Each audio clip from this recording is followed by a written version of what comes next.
Well, you mentioned how you dislike coffee due to its bitterness, which is unfortunate really, since that is quite a large part of its charm aside from the caffeine. For me personally, the caffeine is just a bonus on top of, well, everything. There are many different kinds of flavors and textures, a lot of which are dependent on how you make it and what you make it with. Despite its origin as a single ingredient, it's truly fascinating how versatile it can be.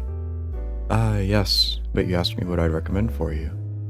Well, I'm not sure how far your distaste for the bitterness falls, but just to be safe, probably something like a cappuccino or a mocha, because the taste of the coffee is still there, but you don't get the same acidity as if you were to just drink a straight espresso. If you'd still want a more traditional taste of coffee, however, lattes would work for you as well. There are actually plenty of options if you enjoy a more diluted taste maybe, or something a little spicy. Whiskey isn't a rare addition to coffee either.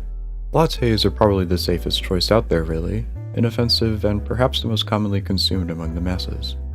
Do you like condensed milk? Or syrup? Specifically vanilla, but I suppose anything else works.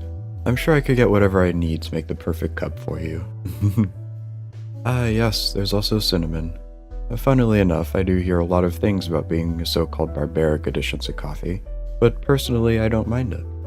If you like a sweeter taste with a more natural profile, then I see no reason to dislike it. It's more refreshing than syrup, since it's often added into the grounds or the milk instead of the actual shot. Though I suppose some people aren't a big fan of the spice, and while I understand, I do sort of wonder why that is. Oh, and I haven't even mentioned the many ways that espresso can be brewed in the first place, have I? There's the pour-over method, also known as drip coffee. It's where you have a cone under a paper filter with coffee grounds. You pour hot water over it, and then it drips down into a cup. It usually yields a clearer flavor, so to speak, as all the oils and the undissolved grounds are trapped in the filter. If you like tea or something with a lighter consistency, then I'd recommend that. My personal favorite method of brewing is the French press. And no, Netzach, I know what you're thinking, don't say it. It's a sort of cup, and you put the grounds under a press and then you, well, press down on the grounds in order to saturate them into the water. It produces a richer, more emboldened flavor and texture than drip coffee, and that's why I like it.